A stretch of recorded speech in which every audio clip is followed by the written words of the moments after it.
ਸਤਿਕਾਰਯੋਗ ਗੁਰੂ ਰੂਪ ਗੁਰੂ ਦੀ ਪਿਆਰੀ ਸਾਧ ਸੰਗਤ ਜੀ, ਜੈ ਲਖ ਦਾਤਾ ਪੀਰ ਦੀ, ਮੌਜ ਫਕੀਰ ਦੀ। ਆਪਣੀ ਡਿਊਟੀ ਸਮਝ ਕੇ ਰੋਜ਼ ਭਜਨ ਸਿਮਰਨ ਦਾ ਅਭਿਆਸ ਕਰਦੇ ਰਿਹਾ ਕਰੋ। ਸੰਸਾਰ ਦੀ ਕਮਾਈ ਦੇ ਨਾਲ ਨਾਲ ਨਾਮ ਸਿਮਰ ਦੀ ਕਮਾਈ ਵੀ ਜ਼ਰੂਰ ਇਕੱਠੀ ਕਰਦੇ ਰਿਹਾ ਕਰੋ। ਇਹ ਤੁਹਾਡੀ ਆਪਣੀ ਕਮਾਈ ਆ, ਜਿਹੜੀ ਕਿ ਤੁਹਾਡੇ ਕੋਲ ਕੋਈ ਵੀ ਦੁਨੀਆ ਦੇ ਤਾਕਤ ਖੋ ਨਹੀਂ ਸਕਦੀ। ਇਸ ਕਰਕੇ ਰੋਜ਼ ਭਜਨ ਸਿਮਰਨ ਦਾ ਅਭਿਆਸ ਕਰਦੇ ਰਿਹਾ ਕਰੋ। ਇੱਕ ਵਾਰ ਇੱਕ ਸ਼ਿਸ਼ੇ ਨੇ ਆਪਣੇ ਗੁਰੂ ਨੂੰ ਸਵਾਲ ਕੀਤਾ। ਧਿਆਨ ਨਾਲ ਸੁਣਿਓ, ਤੁਹਾਡੇ ਲਈ ਵੀ ਸਮਝਣ ਵਾਲੀ ਗੱਲ ਆ। ਸ਼ਾਇਦ ਤੁਹਾਡੇ ਮਨਾਂ ਵਿੱਚ ਵੀ ਇਹ ਸਵਾਲ ਹੋਣ। ਸ਼ਿਸ਼ਯ ਆਪਣੇ ਗੁਰੂ ਦਾ ਕਹਿਣਾ ਮੰਨਿਆ, ਉਹਨੇ ਬੜੀ ਭਗਤੀ ਕਰਦਾ ਸੀ।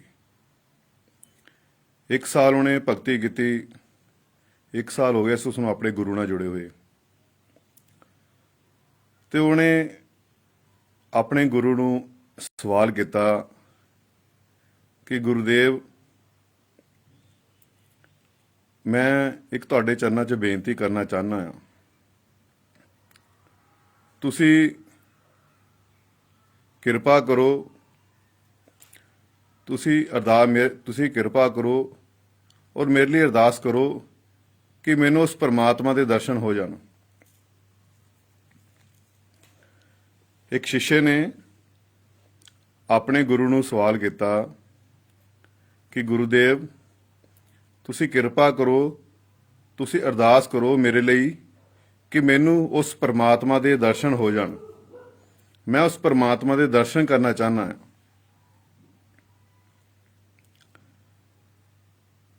ਤੇ ਗੁਰੂ ਨੂੰ ਇਹ ਲਫ਼ਜ਼ ਸੁਣ ਕੇ, ਆਪਣੇ ਸ਼ਿਸ਼ੇ ਦੀ ਗੱਲ ਸੁਣ ਕੇ ਬੜੀ ਹੈਰਾਨੀ ਹੋਈ ਔਰ ਬੜਾ ਹੱਸਿਆ ਵੀ ਗੁਰੂ ਕਿ ਸ਼ਿਸ਼ੇ ਨੇ ਇਹ ਕਿਹੜਾ ਸਵਾਲ ਕਰ ਦਿੱਤਾ।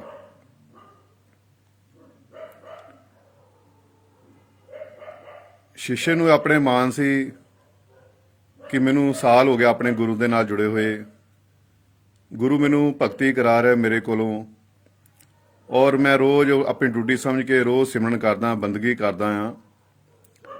ਤਾਂ ਇੱਕ ਕਥਾ ਸੁਣਦੇ ਸੁਣਦੇ ਉਹਦੇ ਮਨ ਦੇ ਵਿੱਚ ਵਿਚਾਰ ਆਇਆ ਤੇ ਫਿਰ ਉਸਨੇ ਆਪਣੇ ਗੁਰੂ ਨੂੰ ਕਿਹਾ ਕਿ ਗੁਰੂਦੇਵ, ਤੁਸੀਂ ਕਿਰਪਾ ਕਰੋ, ਮੇਰੇ ਲਈ ਅਰਦਾਸ ਬੇਨਤੀ ਕਰੋ ਕਿ ਮੈਨੂੰ ਉਸ ਪਰਮਾਤਮਾ ਦੇ ਦਰਸ਼ਨ ਹੋ ਜਾਣ।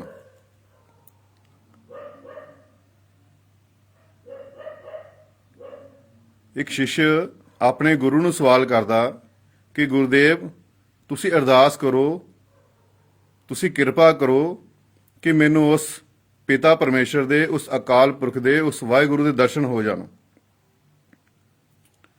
ਕਿ ਮੈਂ ਪਰਮਾਤਮਾ ਦੇ ਦਰਸ਼ਨ ਕਰਨਾ ਚਾਹੁੰਦਾ। ਤੁਸੀਂ ਅਰਦਾਸ ਕਰੋ ਮੈਨੂੰ ਉਸ ਪਰਮਾਤਮਾ ਦੇ ਦਰਸ਼ਨ ਹੋ ਜਾਣ। ਤਾਂ ਗੁਰੂਦੇਵ ਨੇ ਆਪਣੇ ਸ਼ਿਸ਼ੇ ਨੂੰ ਫਿਰ ਸਵਾਲ ਕੀਤਾ ਕਿ ਬੇਟੇ, ਮੈਨੂੰ ਤੂੰ ਦੱਸ, ਤੂੰ ਕਿਸ ਪਰਮਾਤਮਾ ਦੇ ਦਰਸ਼ਨ ਕਰਨਾ ਚਾਹੁੰਦਾ, ਮੈਨੂੰ ਉਹਦੀ ਫੋਟੋ ਭੇਜ। ਤਾਂ ਸ਼ਿਸ਼ੇ ਨੇ ਜਦੋਂ ਗੁਰੂ ਦੀ ਗੱਲ ਸੁਣੀ ਕਿ ਮੈਂ ਕਿਸ ਪਰਮਾਤਮਾ ਦੀ ਫੋਟੋ ਭੇਜਾਂ, ਕਿਹੜੇ ਰੱਬ ਦੀ ਫੋਟੋ ਭੇਜਾਂ, ਮੈਂ ਕਿਹਦੇ ਦਰਸ਼ਨ ਕਰਨੇ ਆ, ਉਹ ਸੋਚਾਂ 'ਚ ਪੈ ਗਿਆ। ਉਹਨੂੰ ਕੋਈ ਸਵਾਲ ਦਾ ਜਵਾਬ ਨਹੀਂ ਮਿਲਿਆ ਤੇ ਚੁੱਪ ਕਰਕੇ ਸ਼ਾਂਤ ਹੋ ਕੇ ਆਪਣੇ ਘਰੇ ਆਰਾਮ ਨਾਲ ਬੈਠ ਗਿਆ। ਤੇ ਗੁਰੂ ਨੇ ਕਿਹਾ ਕਿ ਜਦੋਂ ਵੀ ਤੈਨੂੰ ਪਰਮਾਤਮਾ ਦੀ, ਉਸ ਰੱਬ ਦੀ ਫੋਟੋ ਮਿਲ ਜਾਵੇਗੀ, ਤੈਨੂੰ ਮੈਂ ਦਰਸ਼ਨ ਕਰਾ ਦੂੰਗਾ ਜੋ, ਪਰ ਮੈਨੂੰ ਦੱਸ ਤੂੰ ਕਿਸ ਪਰਮਾਤਮਾ ਦੇ ਦਰਸ਼ਨ ਕਰਨੇ ਆ, ਮੈਨੂੰ ਉਹਦੀ ਫੋਟੋ ਤੇ ਭੇਜ ਦੇ। ਸੋ ਇਸੇ ਤਰ੍ਹਾਂ ਆਪਣੀਆਂ ਗੱਲਾਂ ਨੇ, ਵਿਚਾਰ ਨੇ ਮਨ ਦੇ ਵਿੱਚ ਬੜੇ ਪੈਦਾ ਹੁੰਦੇ ਨੇ, ਪਰ ਸਾਨੂੰ ਪਰਮਾਤਮਾ ਨੂੰ ਜਾਣਨ ਤੋਂ ਪਹਿਲਾਂ ਸਾਨੂੰ ਆਪਣੇ ਗੁਰੂ ਨੂੰ ਜਾਣ ਲੈਣਾ ਚਾਹੀਦਾ ਹੈ। ਪਹਿਲਾਂ ਅਸੀਂ ਆਪਣੇ ਗੁਰੂ ਨੂੰ ਪਹਿਚਾਨ ਲਈਏ, ਆਪਣੇ ਗੁਰੂ ਨੂੰ ਜਾਣ ਲਈਏ ਕਿ ਗੁਰੂ ਕਿਸ ਹਸਤੀ ਦਾ ਮਾਲਕ ਆ। ਅਸੀਂ ਗੁਰੂ ਨੂੰ ਜਾਣਿਆ ਨਹੀਂ ਹੈਗਾ, ਗੁਰੂ ਨੂੰ ਪਹਿਚਾਨੇ ਨਹੀਂ ਹੈਗਾ ਤੇ ਪ੍ਰਮਾਤਮਾ ਨੂੰ, ਉਸ ਰੱਬ ਨੂੰ ਕਿਸ ਤਰ੍ਹਾਂ ਦੇਖ ਲਵਾਂਗੇ। ਇੱਕ ਪਾਸੇ ਅਸੀਂ ਕਹਿੰਦੇ ਆ ਉਸ ਪਿਤਾ ਪਰਮੇਸ਼ਰ ਦਾ, ਉਸ ਅਕਾਲ ਪੁਰਖ ਦਾ, ਉਸ ਵਾਹਿਗੁਰੂ ਦਾ, ਉਸ ਅੱਲਾ ਦਾ, ਉਸ ਰਾਮ ਦਾ ਕੋਈ ਰੰਗ ਨਹੀਂ, ਕੋਈ ਆਕਾਰ ਨਹੀਂ, ਕੋਈ ਰੂਪ ਨਹੀਂ। ਉਹ ਇੱਕ ਪ੍ਰਕਾਸ਼ ਦਾ ਕੁੰਜ ਆ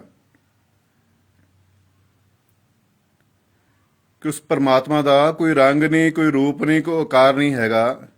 ਜਿਹਦਾ ਕੋਈ ਰੰਗ ਨਹੀਂ, ਰੂਪ ਨਹੀਂ, ਆਕਾਰ ਨਹੀਂ, ਉਸ ਨੂੰ ਆਪਾਂ ਦੇਖਾਂਗੇ ਕਿਸ ਤਰ੍ਹਾਂ? ਉਹਨੂੰ ਆਪਾਂ ਮਿਲਾਂਗੇ ਕਿੱਦਾਂ? ਉਹਦੇ ਦਰਸ਼ਨ ਕਿਸ ਤਰ੍ਹਾਂ ਕਰਾਂਗੇ ਆਪਾਂ? ਸਾਨੂੰ ਉਸ ਪਰਮਾਤਮਾ ਦੇ, ਉਸ ਰੱਬ ਦੇ ਦਰਸ਼ਨ ਕਰਨ ਦੇ ਲਈ ਸਾਨੂੰ ਪਹਿਲਾਂ ਗੁਰੂ ਦੇ ਕੋਲ ਜਾਣਾ ਪੜੇਗਾ। ਗੁਰੂ ਦੇ ਜਰੀਏ ਅਸੀਂ, ਜੇ ਗੁਰੂ ਦੇ ਹੁਕਮ ਅਨੁਸਾਰ ਅਸੀਂ ਭਗਤੀ ਕਰਾਂਗੇ, ਰੋਜ਼ ਬੰਦਗੀ ਕਰਾਂਗੇ, ਰੋਜ਼ ਭਜਨ ਸਿਮਰਨ ਦਾ ਅਭਿਆਸ ਕਰਾਂਗੇ, ਫਿਰ ਸਾਨੂੰ ਗੁਰੂ ਦੇ ਜਰੀਏ ਹੀ ਉਸ ਪਰਮਾਤਮਾ ਦੇ, ਉਸ ਅੱਲਾ ਦੇ, ਉਸ ਵਾਹਿਗੁਰੂ ਦੇ ਦਰਸ਼ਨ ਹੋਣੇ ਆ। ਇਹ ਗੱਲ ਹਮੇਸ਼ਾ ਯਾਦ ਰੱਖੋ। ਪਰਮਾਤਮਾ ਨੂੰ ਦੇਖਣ ਤੋਂ ਪਹਿਲਾਂ, ਪਰਮਾਤਮਾ ਨੂੰ ਜਾਣਨ ਤੋਂ ਪਹਿਲਾਂ ਆਪਣੇ ਗੁਰੂ ਨੂੰ ਜਾਣ ਲੈਣਾ, ਫਿਰ ਤੁਸੀਂ ਉਸ ਅੱਲਾ ਦੇ, ਉਸ ਪਰਮਾਤਮਾ ਦੇ ਦਰਸ਼ਨ ਦੀਦਾਰ ਕਰ ਸਕਦੇ ਹੋ।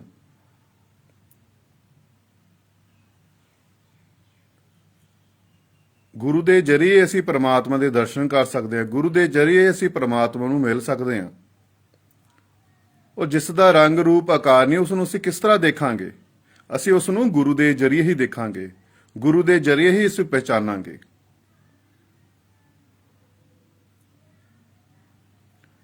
ਤੇ ਤੁਸੀਂ ਆਪਣੀ ਡਿਊਟੀ ਸਮਝ ਕੇ ਰੋਜ਼ ਭਜਨ ਸਿਮਰਨ ਦਾ ਅਭਿਆਸ ਕਰਦੇ ਰਿਹਾ ਕਰੋ। ਅੰਮ੍ਰਿਤ ਵੇਲੇ ਦੀ ਸੰਭਾਲ ਕਰੋ। ਘੱਟੋ ਘੱਟ 24 ਘੰਟਿਆਂ ਵਿੱਚ ਘੱਟੋ ਘੱਟ 2.5-3 ਘੰਟੇ ਦਾ ਤੁਹਾਡਾ ਡੇਲੀ ਅਭਿਆਸ ਹੋਣਾ ਚਾਹੀਦਾ। ਤੁਹਾਡਾ ਸਿਮਰਨ ਦਾ ਅਭਿਆਸ ਹੋਣਾ ਚਾਹੀਦਾ। ਤੁਸੀਂ ਨਿਤਨੇਮ ਕਰਦੇ ਹੋ, ਵਧੀਆ ਗੱਲ ਆ। ਚਲੀਸਾ ਪੜ੍ਹਦੇ ਹੋ, ਵਧੀਆ ਗੱਲ ਆ, ਹਨਾ। ਕੋਈ ਦੁਰਗਾ ਚਲੀਸਾ ਪੜ੍ਹਦੇ ਹੋ ਤਾਂ ਵਧੀਆ ਗੱਲ ਆ। ਕੋਈ ਕੀਰਤਨ ਸੁਣਦੇ ਹੋ ਤਾਂ ਵੀ ਵਧੀਆ ਗੱਲ ਆ। ਪਰ ਤੁਹਾਨੂੰ ਇਹ ਚੀਜ਼ਾਂ ਸਿਮਰਨ ਆਪਣੇ ਅੰਤਰ ਵਿੱਚ ਕਰਨਾ ਪੈਣਾ। ਤੁਹਾਨੂੰ ਅੰਦਰ ਦੀ ਮਾਲਾ ਨੂੰ ਚਲਾਉਣਾ ਪੈਣਾ। ਬਾਹਰ ਤੁਸੀਂ ਜੋ ਮਰਜ਼ੀ ਸੁਣੀ ਜੋ, ਕਰੀ ਜੋ, ਇਹਦੇ ਨਾਲ ਪ੍ਰਮਾਤਮਾ ਮਿਲਣ ਵਾਲਾ ਨਹੀਂ ਹੈਗਾ, ਰੱਬ ਮਿਲਣ ਵਾਲਾ ਨਹੀਂ ਹੈਗਾ। ਤੁਸੀਂ ਆਪਣਾ ਸਮੇਂ ਖਰਾਬ ਕਰਦੇ ਪਿਓ। ਕਿਉਂਕਿ ਜਿੱਥੇ ਚੀਜ਼ ਗੁੰਮੀ ਹੋਵੇ, ਜਿੱਥੇ ਚੀਜ਼ ਪਈ ਹੋਵੇ, ਸਾਨੂੰ ਉੱਥੇ ਹੀ ਲੱਭਾਂਗੇ ਤਾਂ ਸਾਨੂੰ ਚੀਜ਼ ਲੱਭ ਜਾਵੇਗੀ। ਇਸ ਕਰਕੇ ਪ੍ਰਮਾਤਮਾ, ਰੱਬ ਸਾਡੇ ਅੰਦਰ ਆ। ਰੱਬ ਸਾਡੇ ਅੰਦਰ ਬੈਠਾ ਹੈਗਾ। ਉਹਨੂੰ ਮਿਲਣ ਦਾ ਰਸਤਾ ਵੀ ਅੰਦਰ ਆ।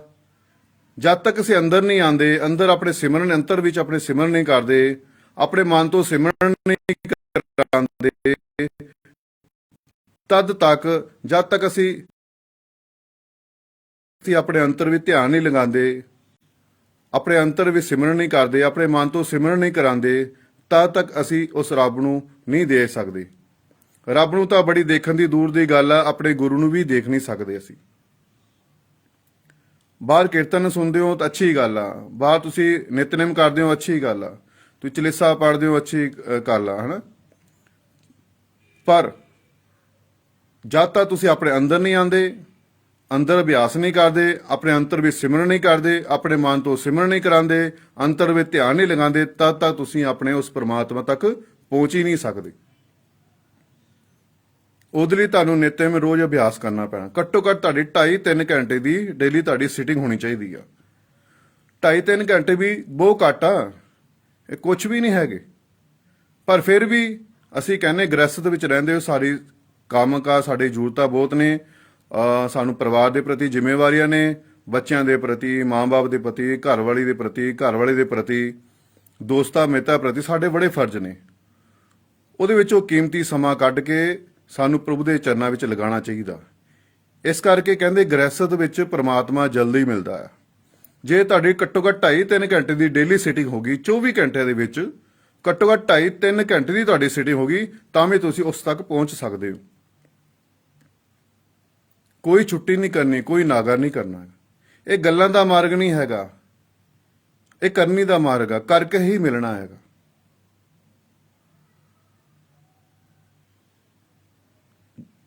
ਕਰੋ, ਬਸ ਅੰਦਰ ਆ ਜਾਓ। ਆਪਣੇ ਅੰਦਰ ਪਰਮਾਤਮਾ ਨੂੰ ਜਾਣਨ ਤੋਂ ਪਹਿਲਾਂ ਆਪਣੇ ਗੁਰੂ ਨੂੰ ਜਾਣੋ, ਗੁਰੂ ਦੀ ਪਹਿਚਾਣ ਕਰੋ, ਫਿਰ ਅਸੀਂ ਉਸ ਪਰਮਾਤਮਾ ਦੇ ਦਰਸ਼ਨ ਦੀਦਾਰ ਕਰ ਸਕਦੇ ਹਾਂ।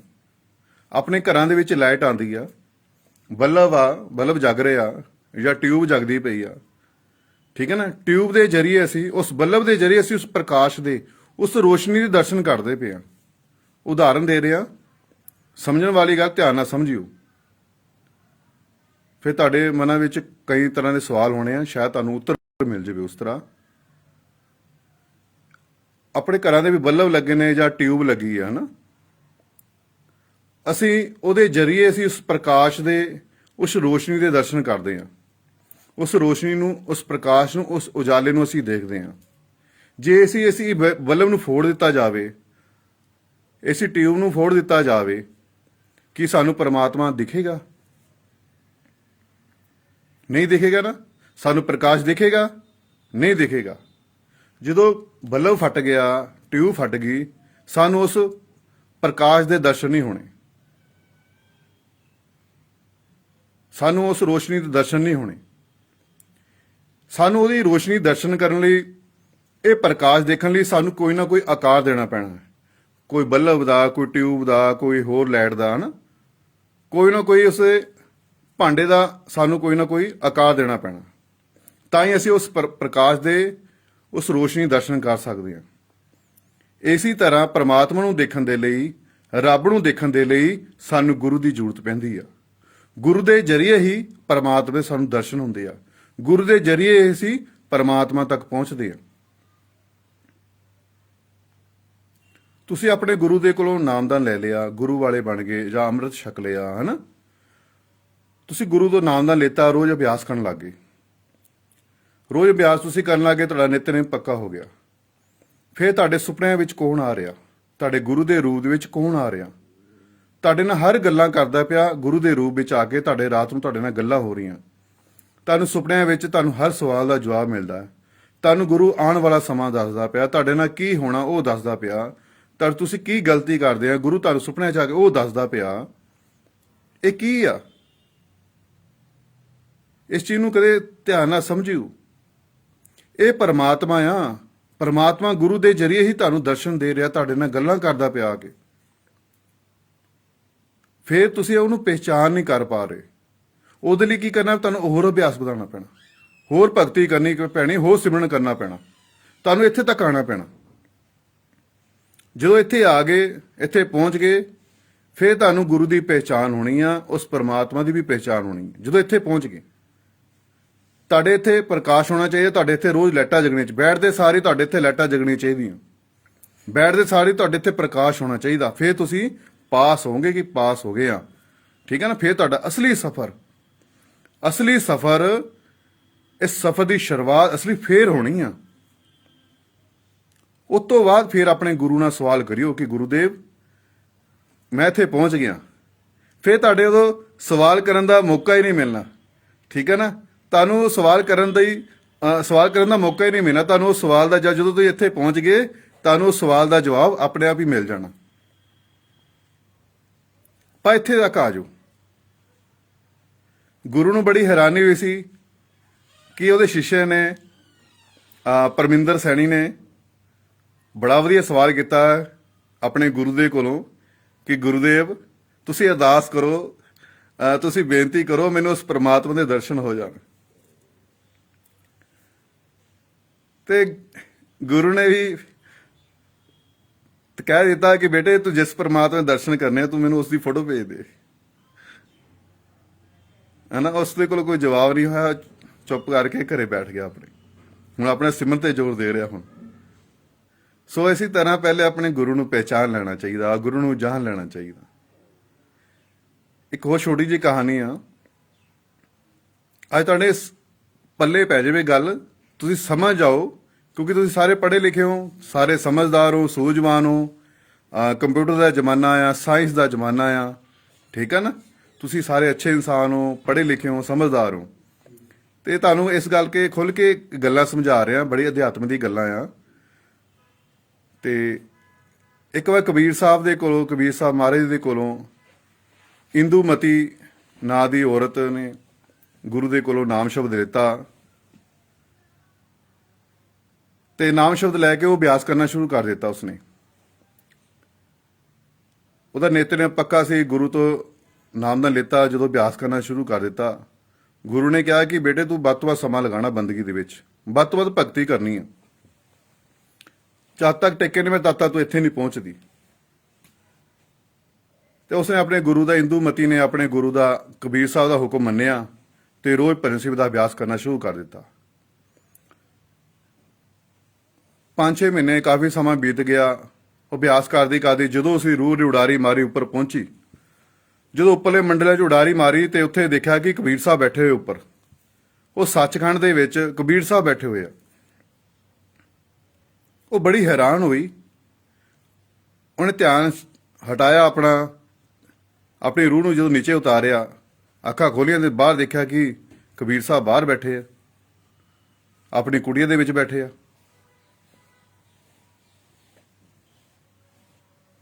ਫਿਰ ਉਹ ਕਬੀਰ ਸਾਹਿਬ ਦੇ ਕੋਲ ਕੁਟੀਆ ਬਹਿ ਕੇ ਫਿਰ ਧਿਆਨ ਲਗਾ ਲਿਆ। ਜਦੋਂ ਧਿਆਨ ਲਗਾਇਆ ਫਿਰ ਉੱਪਰ ਗਈ, ਉੱਪਰ ਫਿਰ ਦੇਖਿਆ ਕਬੀਰ ਸਾਹਿਬ ਬੈਠੇ ਆ। ਅੱਖਾਂ ਬੰਦ ਕਰਦੀ ਹੈ ਤਾਂ ਕਬੀਰ ਸਾਹਿਬ ਨੂੰ ਉੱਪਰ ਬੈਠੇ ਨਜ਼ਰ ਆਉਂਦੇ ਆ। ਜਦੋਂ ਅੱਖਾਂ ਖੋਲਦੀ ਹੈ ਤਾਂ ਕਬੀਰ ਸਾਹਿਬ ਸਾਹਮਣੇ ਬੈਠੇ ਨਜ਼ਰ ਆ ਰਹੇ ਆ। ਤਾਂ ਇੰਦੂਮਤੀ ਦੇ ਮਨ ਦੇ ਸਵਾਲ ਆਇਆ ਕਿ ਕਹਿੰਦੇ ਮਹਾਰਾਜ ਆਪਣੇ ਨੂੰ ਗੁਰੂ ਨੂੰ, ਕਬੀਰ ਸਾਹਿਬ ਨੂੰ ਕਿਹਾ ਕਿ ਗੁਰੂਦੇਵ ਮੈਂ ਤਾਂ ਉਲਝਣ 'ਚ ਫਸ ਗਈ। ਕਹਿੰਦੇ ਮੇਰੇ ਮਨ 'ਚ ਤਾਂ ਤਰ੍ਹਾਂ ਤਰ੍ਹਾਂ ਦੇ ਸਵਾਲ ਸੀ, ਤੁਸੀਂ ਮੈਨੂੰ ਪਹਿਲਾਂ ਦੱਸ ਦੇਣਾ ਸੀ। ਤੁਸੀਂ ਮੈਨੂੰ ਪਹਿਲਾਂ ਕਿਉਂ ਨਹੀਂ ਦੱਸਿਆ ਕਿ ਤੁਸੀਂ ਪਰਮਾਤਮਾ, ਤੁਸੀਂ ਸਭ ਕੁਝ ਹੋ। ਜਦੋਂ ਮੈਂ ਅੱਖਾਂ ਬੰਦ ਕਰਦੀ ਹਾਂ, ਸਿਮਰਨ ਕਰਦੀ ਹਾਂ, ਜਦੋਂ ਅੰਦਰ ਜਾਂਦੀ ਹਾਂ ਤਾਂ ਮੈਂ ਦੇਖਦੀ ਤੁਸੀਂ ਉੱਥੇ ਬੈਠੇ ਹੋਏ ਹੋ, ਸਿੰਘਾਸਨ ਤੇ ਤੁਸੀਂ ਬੈਠੇ ਹੋਏ ਹੋ। ਜਦੋਂ ਮੈਂ ਅੱਖਾਂ ਖੋਲਦੀ ਤੁਸੀਂ ਸਾਹਮਣੇ ਬੈਠੇ ਹੋ। ਅੱਖਾਂ ਬੰਦ ਕਰਾਂ ਤਾਂ ਵੀ ਤੁਸੀਂ ਨਜ਼ਰ ਆ ਰਹੇ ਆ, ਅੱਖਾਂ ਖੋਲਦੀਆਂ ਤਾਂ ਵੀ ਤੁਸੀਂ ਨਜ਼ਰ ਆ ਰਹੇ ਆ। ਕਿ ਤੁਸੀਂ ਉਹ ਪਰਮਾਤਮਾ ਸੀ, ਤੁਸੀਂ ਸਭ ਕੁਝ ਸੀ। ਮੈਨੂੰ ਦੱਸ ਦੇਣਾ ਸੀ, ਮੈਂ ਇੰਨਾ ਸਮਾਂ ਜ਼ਰੂਰ ਹੀ ਖਰਾਬ ਕਰਨਾ ਸੀ। ਫਿਰ ਮੈਂ ਤੁਹਾਡੇ ਕੋਲ ਬਹਿ ਕੇ ਤੁਹਾਡੀ ਬੰਦਗੀ, ਤੁਹਾਡੀ ਭਗਤੀ ਕਰਦੀ, ਤੁਹਾਡੀ ਸੇਵਾ ਕਰਦੀ। ਤਾਂ ਕਬੀਰ ਸਾਹਿਬ ਨੇ ਕਿਹਾ ਕਿ ਬੇਟੇ ਜੇ ਤੈਨੂੰ ਮੈਂ ਪਹਿਲਾਂ ਦੱਸ ਦਿੰਦਾ ਕਿ ਮੈਂ ਹੀ ਪਰਮਾਤਮਾ ਆ, ਮੈਂ ਹੀ ਸਭ ਕੁਝ ਹਾਂ, ਤਾਂ ਤੂੰ ਮੰਨਣਾ ਨਹੀਂ ਸੀ ਮੇਰੀ ਗੱਲ ਨੂੰ, ਤੂੰ ਮੇਰੀ ਗੱਲਾਂ ਨੂੰ ਸਮਝਣਾ ਨਹੀਂ ਸੀ ਹੈਗਾ। ਤੂੰ ਮੈਨੂੰ ਕਹਿਣਾ ਸੀ ਕਿ ਮੂਰਖ ਆਪਣੇ ਆਪ ਨੂੰ ਪਰਮਾਤਮਾ ਕਹੀ ਜਾਂਦਾ ਹੈ। ਹੁਣ ਤੂੰ ਆਪਣੀ ਅੱਖੀ ਦੇਖ ਲਿਆ, ਤੂੰ ਪ੍ਰੈਕਟਿਸ ਕੀਤੀ, ਰੋਜ਼ ਅਭਿਆਸ ਕੀਤਾ, ਸਿਮਰਨ ਦਾ ਅਭਿਆਸ ਕੀਤਾ। ਜਦੋਂ ਤੂੰ ਉੱਪਰ ਜਾ ਕੇ ਦੇਖਿਆ ਤੇ ਤੈਨੂੰ ਨਜ਼ਰ ਆ ਗਿਆ। ਤੂੰ ਮਿਹਨਤ ਕੀਤੀ, ਤੂੰ ਰੋਜ਼ ਭਜਨ ਸਿਮਰਨ ਦਾ ਅਭਿਆਸ ਕੀਤਾ, ਰੋਜ਼ ਬੰਦਗੀ ਕੀਤੀ, ਤੂੰ ਆਪ ਪ੍ਰੈਕਟੀਕਲ ਆਪਣਾ ਕੀਤਾ, ਆਪ ਤੂੰ ਮਿਹਨਤ ਕੀਤੀ ਤੇ ਤੈਨੂੰ ਪਤਾ ਲੱਗ ਗਿਆ ਸੱਚ ਕੀ ਤੇ ਝੂਠ ਕੀ ਆ। ਤੈਨੂੰ ਪਤਾ ਲੱਗ ਗਿਆ ਕਿ ਪਰਮਾਤਮਾ ਕੌਣ ਆ। ਹੁਣ ਤੇਰੇ ਮਨ 'ਚ ਉਹ ਸਵਾਲ ਪੈਦਾ ਨਹੀਂ ਹੋਣਾ। ਜੇ ਤੈਨੂੰ ਮੈਂ ਪਹਿਲਾਂ ਹੀ ਕਹਿ ਦਿੰਦਾ ਕਿ ਮੈਂ ਹੀ ਪਰਮਾਤਮਾ ਆ, ਮੈਂ ਹੀ ਤੇਰਾ ਵਾਹਿਗੁਰੂ ਆ ਜਾਂ ਮੈਂ ਹੀ ਤੇਰਾ ਅੱਲਾ ਆ, ਤੇ ਤੂੰ ਮੇਰੀ ਗੱਲ ਦਾ ਵਿਸ਼ਵਾਸ ਨਹੀਂ ਕਰਨਾ ਸੀ। ਤੂੰ ਕਹਿਣਾ ਸੀ ਮੈਨੂੰ ਆਪਣੇ ਆਪ ਨੂੰ ਪਰਮਾਤਮਾ ਕਹੀ ਜਾਂਦਾ, ਆਪਣੇ ਨੂੰ ਰੱਬ ਕਹੀ ਜਾਂਦਾ। ਹੁਣ ਤੂੰ ਪ੍ਰੈਕਟੀਕਲ ਕੀਤਾ, ਆਪ ਅਭਿਆਸ ਕੀਤਾ, ਰੋਜ਼ ਬੰਦਗੀ ਕੀਤੀ, ਤੂੰ ਸੱਚ ਦੀ ਪਹਿਚਾਣ ਹੋ ਗਈ, ਤੈਨੂੰ ਸੱਚ ਦੇਖ ਲਿਆ ਅੰਦਰ ਕੀ ਆ। ਇਸੇ ਤਰ੍ਹਾਂ ਜਦ ਤੱਕ ਅਸੀਂ ਸਿਮਰਨ ਨਹੀਂ ਕਰਦੇ, ਜਦ ਤੱਕ ਅਸੀਂ ਅਭਿਆਸ ਨਹੀਂ ਕਰਦੇ, ਤਦ ਤੱਕ ਅਸੀਂ ਆਪਣੇ ਗੁਰੂ ਨੂੰ ਪਹਿਚਾਣ ਨਹੀਂ ਸਕਦੇ। ਗੁਰੂ ਕਿਸ ਹਸਤੀ ਦਾ ਮਾਲਕ ਆ। ਗੁਰੂ ਦੇ ਜਰੀਏ ਅਸੀਂ ਉਸ ਪ੍ਰਮਾਤਮਾ ਦੇ, ਉਸ ਅੱਲਾ ਦੇ, ਉਸ ਵਾਹਿਗੁਰੂ ਦੇ ਦਰਸ਼ਨ ਕਰ ਸਕਦੇ ਹਾਂ। ਇਸ ਕਰਕੇ ਆਪਣੇ ਗੁਰੂ ਦਾ ਕਹਿਣਾ ਮੰਨੋ, ਰੋਜ਼ ਭਜਨ ਸਿਮਰਨ ਦਾ ਅਭਿਆਸ ਕਰਦੇ ਰਹੋ, ਆਪਣੇ ਗੁਰੂ ਤੇ ਪੂਰਾ ਵਿਸ਼ਵਾਸ ਰੱਖੋ। ਕਿਸੇ ਵਹਿਮਾਂ ਵਿੱਚ ਪੈਣ ਦੀ ਲੋੜ ਨਹੀਂ ਹੈਗੀ, ਕੋਈ ਅੰਧ ਵਿਸ਼ਵਾਸ ਵਿੱਚ ਪੈਣ ਦੀ ਲੋੜ ਨਹੀਂ ਹੈਗੀ, ਕੋਈ ਧਾਗੇ ਤਵੀਤਾ ਵਿੱਚ ਪੈਣ ਦੀ ਲੋੜ ਨਹੀਂ ਹੈਗੀ, ਕੋਈ ਟੂਣੇ ਟਾਪੇ ਕਰਨ ਦੀ ਲੋੜ ਨਹੀਂ ਹੈਗੀ, ਕੋਈ ਉਪਾਅ ਕਰਨ ਦੀ ਲੋੜ ਨਹੀਂ ਹੈਗੀ। ਸਾਰੇ ਦੁੱਖਾਂ ਦੀ ਦਵਾਈ ਸਿਮਰਨ ਹੈ। ਤੁਹਾਡੇ ਸਾਰੇ ਸਵਾਲਾਂ ਦੇ ਜਵਾਬ ਸਿਮਰਨ ਵਿੱਚ ਹੈ। ਆਪਣੀ ਡਿਊਟੀ ਸਮਝ ਕੇ ਰੋਜ਼ ਭਜਨ ਸਿਮਰਨ ਦਾ ਅਭਿਆਸ ਕਰਦੇ ਰਿਹਾ ਕਰੋ। ਜੇ ਤੁਹਾਨੂੰ ਆਪਣੇ ਗੁਰੂ ਤੇ ਭਰੋਸਾ ਹੈ ਨਾ, ਗੁਰੂ ਤੇ ਵਿਸ਼ਵਾਸ ਹੈ, ਤਾਂ ਤੁਹਾਡਾ ਕੋਈ ਵੀ ਬਾਲ ਬਿੰਗਾ ਨਹੀਂ ਕਰ ਸਕਦਾ। ਜੇ ਤੁਹਾਨੂੰ ਗੁਰੂ ਤੇ ਵਿਸ਼ਵਾਸ ਨਹੀਂ ਹੈਗਾ, ਗੁਰੂ ਤੇ ਭਰੋਸਾ ਨਹੀਂ ਹੈਗਾ, ਫਿਰ ਤੁਸੀਂ ਸੰਸਾਰ ਦੇ ਵਿੱਚ ਉਲਝੀ ਜਾਣਾ। ਤੁਹਾਡੇ ਮਨ ਵਿੱਚ ਸਵਾਲ ਆਈ ਜਾਣਾ ਕਿ ਮੇਰੇ ਗੁਆਂਢੀ ਨੇ ਕੁਛ ਕਰ ਦਿੱਤਾ, ਮੇਰੇ ਪੜੋਸੀਆਂ ਨੇ ਕੁਛ ਕਰ ਦਿੱਤਾ, ਮੈਨੂੰ ਕਿਸੇ ਨੇ ਕੁਛ ਕਰ ਦਿੱਤਾ, ਕਿਸੇ ਬਾਬੇ ਨੇ ਕੁਛ ਕਰ ਦਿੱਤਾ, ਹੈ ਕਿਸੇ ਮੇਰਾ ਕੰਮ ਬਣ ਦਿੱਤਾ, ਕਿਸੇ ਮੇਰੇ ਘਰ ਵਿੱਚ ਕੁਛ ਕਰ ਦਿੱਤਾ, ਤਾਂ ਹੀ ਲੜਾਈ ਝਗੜਾ ਹੋ ਰਿਹਾ, ਮੇਰਾ ਕਾਰੋਬਾਰ ਨਹੀਂ ਚੱਲਦਾ, ਸ਼ਾਇਦ ਕਿਸੇ ਨੇ ਕੁਛ ਕਰ ਦਿੱਤਾ, ਹੈ ਮੇਰਾ ਪੜ੍ਹਾਈ ਵਿੱਚ ਬੱਚੇ ਦਾ ਮਨ ਨਹੀਂ ਲੱਗਦਾ ਕਿਸੇ ਨੇ ਕੁਛ ਕਰ ਦਿੱਤਾ, ਮੇਰਾ ਕਾਰੋਬਾਰ ਨਹੀਂ ਚੱਲਦਾ ਤਾਂ ਕਿਸੇ ਨੇ ਕੁਛ ਕਰ ਦਿੱਤਾ, ਮੇਰੇ ਘਰ ਵਿੱਚ ਕਲੇਸ਼ ਰਹਿੰਦਾ ਆ, ਕੋਈ ਲੜਾਈ ਝਗੜਾ ਰਹਿੰਦਾ ਆ, ਤਾਂ ਸਮਝੋ ਕਿਸੇ ਨੇ ਕੁਛ ਕਰ ਦਿੱਤਾ। ਮਤਲਬ ਇਹ ਚੀਜ਼ਾਂ ਨੈਗੇਟਿਵ ਚੀਜ਼ਾਂ ਵਿੱਚ ਨਹੀਂ ਪੈਣਾ ਆਪਾਂ।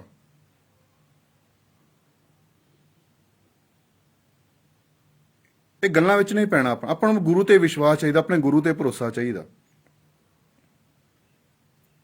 ਗੁਰੂ ਨੇ ਤੁਹਾਨੂੰ ਇੱਕ ਕੰਮ ਦਿੱਤਾ ਕਿ ਬੇਟੇ ਸਿਮਰਨ ਕਰੋ ਰੋਜ਼, ਘੱਟੋ ਘੱਟ 2.5-3 ਘੰਟੇ ਰੋਜ਼ ਤੁਹਾਡਾ ਸਿਮਰਨ ਹੋਣਾ ਚਾਹੀਦਾ।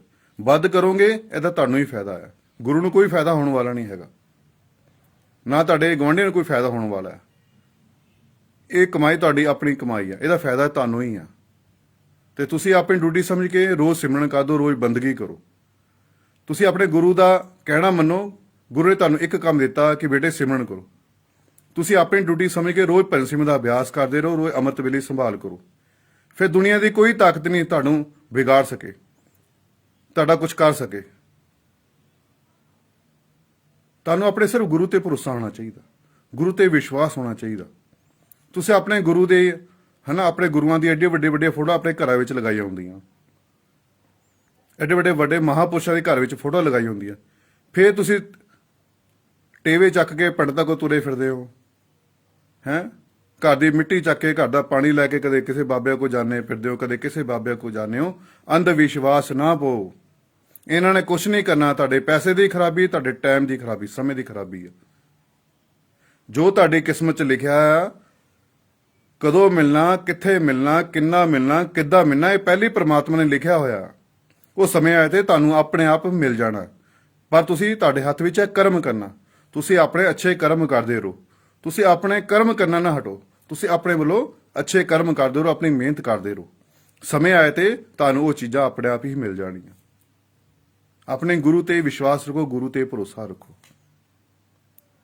ਵਹਿਮਾਂ 'ਚ ਪੈਣ ਦੀ ਲੋੜ ਨਹੀਂ ਹੈ, ਅੰਧ ਵਿਸ਼ਵਾਸ ਪੈਣ ਦੀ ਲੋੜ ਨਹੀਂ। ਠੀਕ ਹੈ ਨਾ। ਦਾਸ ਦੀ ਬੇਨਤੀ ਪ੍ਰਵਾਨ ਕਰਨੀ ਆ। ਔਰ ਦਾਸ ਦੇ ਕੁਝ ਬੋਲਣ ਵਿੱਚ ਗਲਤੀ ਹੋ ਗਈ ਹੋਵੇ ਜਾਂ ਕੋਈ ਬੁਰਾ ਭਲਾ ਕਹਿ ਹੋ ਗਿਆ ਹੋਵੇ ਤਾਂ ਦਾਸ ਨੂੰ ਮਾਫ ਕਰ ਦੇਣਾ। ਆਪਣੇ ਚਰਨਾਂ ਦੀ ਧੂੜ ਸਮਝ ਕੇ, ਆਪਣਾ ਥੋੜਾ ਬੇਟਾ ਸਮਝ ਕੇ, ਛੋਟਾ ਵੀਰ ਸਮਝ ਕੇ, ਬੱਚਾ ਸਮਝ ਕੇ ਦਾਸ ਨੂੰ ਮਾਫ ਕਰ ਦੇਣਾ। ਜੇ ਵਿਚਾਰ ਅੱਛੇ ਲੱਗੇ ਹੋਣ ਤਾਂ ਆਪਣੇ ਜੀਵਨ ਦੇ ਵਿੱਚ ਢਾਲਣ ਦੀ ਕੋਸ਼ਿਸ਼ ਕਰਨੀ ਹੈ, ਆਪਣਾ ਜੀਵਨ ਉੱਦਾਂ ਦਾ ਬਣਾਉਣ ਦੀ ਕੋਸ਼ਿਸ਼ ਕਰਨੀ ਹੈ। ਇਹਨਾਂ ਬਚਨਾਂ ਤੇ ਅਮਲ ਕਰਨੀ ਹੈ। ਤੁਹਾਨੂੰ ਖੁੱਲ੍ਹ ਕੇ ਹਰ ਗੱਲ ਤੁਹਾਨੂੰ ਖੁੱਲ੍ਹ ਕੇ ਸਮਝਾ ਦਿੱਤੀ ਕਿ ਤੁਹਾਡੇ ਮਨ ਵਿੱਚ ਕੋਈ ਸਵਾਲ ਨਾ ਹੋਵੇ। ਮੇਰੇ ਭੈਣੋ, ਮੇਰੇ ਭਰਾਵੋ, ਮੇਰੇ ਵੀਰੋ, ਇਹ ਕਰਨੀ ਦਾ ਮਾਰਗ ਆ, ਕਰਕੇ ਹੀ ਮਿਲਣਾ। ਗੱਲਾਂ ਨਾਲ ਕੁਝ ਨਹੀਂ ਹੋਣ ਵਾਲਾ, ਗੱਲਾਂ ਨਾਲ ਕੁਝ ਨਹੀਂ ਮਿਲਣਾ ਹੈਗਾ। ਠੀਕ ਹੈ। ਆਪ ਪ੍ਰੈਕਟੀਕਲ ਕਰੋ, ਆਪ ਰੋਜ਼ ਅਭਿਆਸ ਕਰੋ, ਪ੍ਰੈਕਟੀਕਲ ਕਰੋ ਆਪ ਖੁਦ। ਫਿਰ ਤੁਹਾਨੂੰ ਸੱਚ ਝੂਠ ਦੀ ਪਹਿਚਾਣ ਹੋਵੇਗੀ। ਠੀਕ ਹੈ। ਦਾਸ ਉਮੀਦ ਕਰਦਾ ਕਿ ਤੁਸੀਂ ਰੋਜ਼ ਸਿਮਰਨ ਕਰੋਗੇ, ਰੋਜ਼ ਬੰਦਗੀ ਕਰੋਗੇ, ਰੋਜ਼ ਭਗਤੀ ਕਰੋਗੇ। ਠੀਕ ਹੈ। ਪਰਮਾਤਮਾ ਨੂੰ ਜਾਣਨ ਤੋਂ ਪਹਿਲਾਂ ਆਪਣੇ ਗੁਰੂ ਨੂੰ ਜਾਣਨ ਕਰੋ। ਗੁਰੂ ਨੇ ਤੁਹਾਨੂੰ ਇੱਕੋ ਕੰਮ ਦਿੱਤਾ ਕਿ ਬੇਟੇ ਸਿਮਰਨ ਕਰੋ, ਸਿਮਰਨ ਕਰੋ। ਤੁਸੀਂ ਆਪਣੇ ਗੁਰੂ ਦਾ ਕਹਿਣਾ ਮੰਨੋ। ਗੁਰੂ ਨੇ ਤੁਹਾਨੂੰ ਇੱਕ ਕੰਮ ਦਿੱਤਾ, ਤੁਸੀਂ ਆਪਣਾ ਕੰਮ ਕਰੋ, ਗੁਰੂ ਆਪਣਾ ਕੰਮ ਕਰੇਗਾ। ਤੁਹਾਨੂੰ ਇੱਕ ਨਾ ਇੱਕ ਦਿਨ ਗੱਲ ਜ਼ਰੂਰ ਬਣੇਗੀ। ਠੀਕ ਹੈ ਨਾ। ਘੱਟੋ ਘੱਟ ਰੋਜ਼ ਤੁਹਾਡਾ 2.5-3 ਘੰਟੇ ਦਾ ਅਭਿਆਸ ਹੋਣਾ ਚਾਹੀਦਾ। ਕੋਈ ਛੁੱਟੀ ਨਹੀਂ ਕਰਨੀ, ਕੋਈ ਨਾਗਾ ਨਹੀਂ ਕਰਨਾ। ਤੁਸੀਂ ਰੋਟੀ ਵੀ ਰੋਜ਼ ਖਾਂਦੇ ਹੋ, ਤਰ੍ਹਾਂ ਦੇ ਪਦਾਰਥ ਵੀ ਖਾਂਦੇ ਹੋ, ਤੇ ਫਿਰ ਸਿਮਰਨ ਕਿਉਂ ਨਹੀਂ ਕਰਦੇ? ਵੱਡੇ ਤੋਂ ਵੱਡਾ ਕੰਮ ਕਰਨ ਲਈ ਤੁਸੀਂ ਤਿਆਰ ਹੁੰਦੇ ਹੋ, ਫਿਰ ਛੋਟੇ ਤੋਂ ਛੋਟਾ, ਹਲਕੇ ਤੋਂ ਹਲਕਾ ਕੰਮ ਕਿਉਂ ਨਹੀਂ ਤੁਹਾਡੇ ਕੋਲ ਹੁੰਦਾ? ਸਿਮਰਨ ਕਿਉਂ ਨਹੀਂ ਹੁੰਦਾ? ਵਿਆਹ ਸ਼ਾਦੀਆਂ ਆ ਜਾਵੇ ਤਾਂ ਅਸੀਂ ਮਹੀਨਾ ਪਹਿਲਾਂ ਹੀ ਤਿਆਰੀ ਕਰ ਦਿੰਦੇ ਹਾਂ। ਕਦੇ ਪ੍ਰਮਾਤਮਾ ਦੇ ਘਰ ਵੀ ਜਾਣਾ, ਅਸੀਂ ਉਹਦੀ ਤਿਆਰੀ ਕਦੋਂ ਕਰਾਂਗੇ? ਅਸੀਂ ਰੱਬ ਦੇ ਘਰ ਵੀ ਜਾਣਾ, ਇੱਕ ਦਿਨ ਸਰੀਰ ਛੱਡਣਾ ਏ, ਅਸੀਂ ਉਹਦੀ ਤਿਆਰੀ ਕਿਉਂ ਨਹੀਂ ਕਰਦੇ? ਸੰਸਾਰ ਵਿੱਚ ਕਿਸੇ ਵਿਆਹ ਸ਼ਾਦੀ ਹੁੰਦਾ, ਕਿਸੇ ਰਿਸ਼ਤੇਦਾਰ ਦੇ, ਦੋਸਤ ਦੇ ਘਰ 'ਚ ਕੋਈ ਫੰਕਸ਼ਨ ਹੁੰਦਾ, ਅਸੀਂ ਮਹੀਨਾ ਪਹਿਲਾਂ ਹੀ ਤਿਆਰੀ ਕਰਨੀ ਸ਼ੁਰੂ ਕਰ ਦਿੰਦੇ ਹਾਂ। ਕਦੇ ਅਸੀਂ ਪਰਮਾਤਮਾ ਦੇ ਘਰ ਵੀ ਜਾਣਾ, ਕਦੇ ਅਸੀਂ ਰੱਬ ਦੇ ਘਰ ਵੀ ਜਾਣਾ, ਉਹਦੀ ਤਿਆਰੀ ਅਸੀਂ ਕਦੋਂ ਕਰਾਂਗੇ? ਠੀਕ ਹੈ ਨਾ। ਤੇ ਇਸ ਕਰਕੇ ਰੋਜ਼ ਭਜਨ ਸਿਮਰਨ ਦਾ ਅਭਿਆਸ ਕਰੋ, ਅੰਮ੍ਰਿਤ ਵੇਲੇ ਸੰਭਾਲਣ ਦੀ ਕੋਸ਼ਿਸ਼ ਕਰੋ। ਘੱਟੋ ਘੱਟ ਰੋਜ਼ ਤੁਹਾਡਾ 2.5-3 ਘੰਟੇ ਦਾ ਅਭਿਆਸ ਕਰਨਾ ਹੈ। ਸਾਰੇ ਦੁੱਖਾਂ ਦੀ ਦਵਾਈ ਸਿਮਰਨ ਹੈ। ਤੁਹਾਡੇ ਹਰ ਸਵਾਲ ਦਾ ਜਵਾਬ ਸਿਮਰਨ ਵਿੱਚ ਹੈ। ਤੁਸੀਂ ਆਪਣੀ ਡਿਊਟੀ ਸਮਝ ਕੇ ਰੋਜ਼ ਭਜਨ ਸਿਮਰਨ ਦਾ ਅਭਿਆਸ ਕਰਦੇ ਰਿਹਾ ਕਰੋ। ਸੰਸਾਰ ਦੀ ਕਮਾਈ ਦੇ ਨਾਲ ਨਾਲ ਨਾਮ ਸਿਮਰਨ ਦੀ ਕਮਾਈ ਵੀ ਇਕੱਠੀ ਕਰਦੇ ਰਿਹਾ ਕਰੋ। ਜੈ ਲਖ ਦਾਤਾ ਪੀਰ ਦੀ, ਮੌਜ ਫਕੀਰ ਦੀ।